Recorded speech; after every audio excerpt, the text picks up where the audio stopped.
Ce cône de chantier ne touchera pas le sol. Bon, j'espère que ça vous a plu. Yo tout le monde, c'était au café. Aujourd'hui, on se retrouve pour une nouvelle vidéo. Alors aujourd'hui, on va pas jouer à un jeu vidéo, mais on va parler de quelque chose qui me passionne, la conquête de l'espace. La conquête spatiale a commencé pendant la guerre froide, qui opposait les États-Unis contre l'URSS, qui était formée elle-même de la Russie et des pays de l'Europe de l'Est. De 1957 à 1969, la conquête spatiale est un enjeu majeur de la guerre froide. Elle est le terrain d'une compétition technologique acharnée où chacun tente de démontrer sa supériorité. Tout a été possible grâce aux avancées allemandes de la Seconde Guerre mondiale, grâce à un projet de propulsion de missiles, le V2. Les Alliés reprennent la France et finissent par arriver en Allemagne, où ils vont faire prisonnier plusieurs chercheurs qui travaillaient sur le V2, notamment l'ingénieur nazi Werner von Braun. Je ne connais pas la prononciation exacte, ne jugez pas. Une fois perfectionnés, les Américains et l'URSS vont faire des tests afin que leur prototype de fusée puisse être sécurisé et fiable. C'est le 4 octobre 1957 que la fusée soviétique R-7 envoie le premier satellite artificiel dans l'espace. Il sera nommé Sputnik. Il est mis en orbite autour de la Terre à une altitude de 900 km. C'est la première fois que l'humanité envoie un satellite autour de la Terre. C'est donc un exploit technologique. Suite à ça, les États-Unis vont prendre un grand coup dans leur ego, car ils sont devancés sur ce point technologiquement pour le moment. Un mois après le lancement du premier satellite Sputnik, le 3 novembre 1957, Sputnik 2 est lancé avec, dans un compartiment pressurisé, Laika. Cette petite chienne est le premier être vivant qui sera envoyé dans l'espace. Mais la joie est de courte durée, car l'animal survit 7 jours et finit par mourir à cause du manque d'oxygène. Peu de temps après, la réaction américaine se fait suivre. Le 31 janvier 1958 à 22h48, la fusée Juno 1 décolle. 7 minutes plus tard, elle met sur l'orbite terrestre le premier satellite artificiel américain, nommé Explorer 1. L'Amérique rentre alors à son tour dans la conquête de l'espace. Le 29 juillet 1958, le président Eisenhower signe la loi instituant la National Aeronautic and Space Administration, NASA, afin de gagner la course de l'espace engagée contre l'URSS.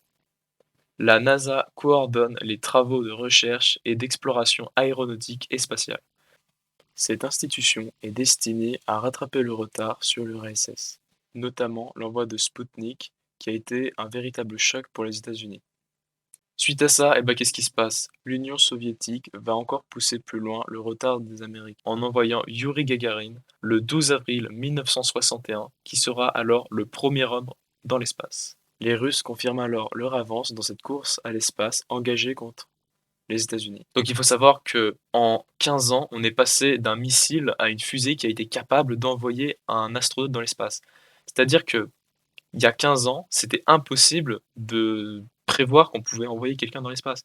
C'était quelque chose de presque révolutionnaire avant. C'était véritablement une prouesse technologique. En 1961, les États-Unis créent le programme Apollo afin de reconquérir le retard américain par le succès de l'aéronautique soviétique. Et il aura pour but d'emmener les premiers hommes sur la Lune avant 1970. Donc de leur côté, les Américains ont envoyé un seul satellite et ils prévoient déjà d'envoyer des humains sur la Lune. Donc là, vous voyez qu'ils visent vraiment très très haut. C'est quelque chose qui, encore une fois, est très dur à atteindre.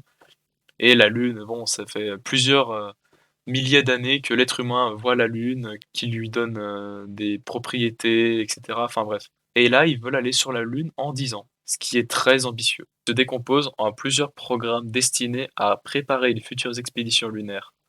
Ce sera surtout le cas d'Apollo 8 qui réussira à placer un équipage en orbite lunaire pendant une vingtaine d'heures. Et enfin, Neil Armstrong, Edwin Hardin et Michael Collins décollent le 16 juillet 1969 avec pour objectif de fouler le sol lunaire. La mission Apollo 11 est un véritable succès, puisque comme vous le savez tous, Armstrong et Aldrin sont les premiers hommes à marcher sur la Lune le 21 juillet 1969 à 3h56 heure française. Ils ne seront que deux à marcher sur la Lune avec Apollo 11, car Michael Collins devait rester dans le module lunaire, le LEM, afin de préparer leur retour sur Terre. Alors on va faire maintenant un bond de 28 ans à peu près, parce que après c'est des petits progrès, il n'y a pas énormément de choses marquées en plus. Nous sommes maintenant en 1998 et je vais vous parler de l'ISS, International Space Station, ou Station Spatiale Internationale. Notez mon accent anglais dans indice, on est là, hein, ouais. Pour ceux qui ne sont pas au courant, l'ISS est une station spatiale placée en orbite terrestre basse, environ 400 km au-dessus de nos têtes. Donc c'est 2 fois moins que l'altitude du premier satellite qui a été envoyé par les Russes, qui était de 900 km. Elle est occupée en permanence par un équipage international qui se consacre à la recherche scientifique dans l'environnement spatial. Cela veut dire qu'en ce moment même, des astronautes travaillent et profitent de cette vue-là.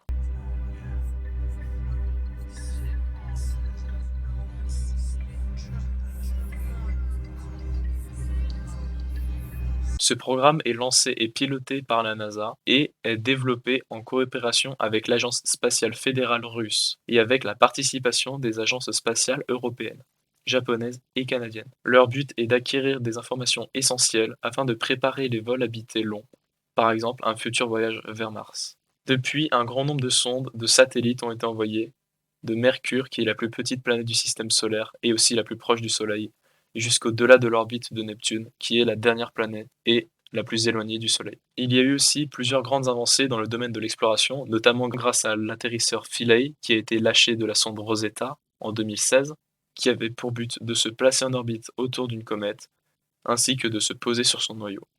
C'est quelque chose, c'est-à-dire qu'on se place sur une comète qui file à toute allure dans l'espace, et on a réussi à envoyer une sonde qui s'est mise en orbite autour, et en plus, elle a réussi à poser un lanceur qui fait une centaine de kilos sur Terre. Donc c'était un exploit, c'était vraiment quelque chose de jamais vu. Ou encore dernièrement avec Perseverance, le robot qui a atterri sur Mars le 18 février dernier.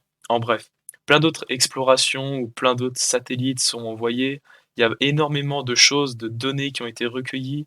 On a acquéri énormément de savoir ces 50 dernières années sur l'univers qui nous entoure. L'objectif est bien évidemment de savoir si un jour on pourra partir de la planète Terre pour conquérir notre système solaire ou d'autres systèmes solaires. Et si nous pouvons savoir aussi à cette question existentielle, sommes-nous seuls dans l'univers?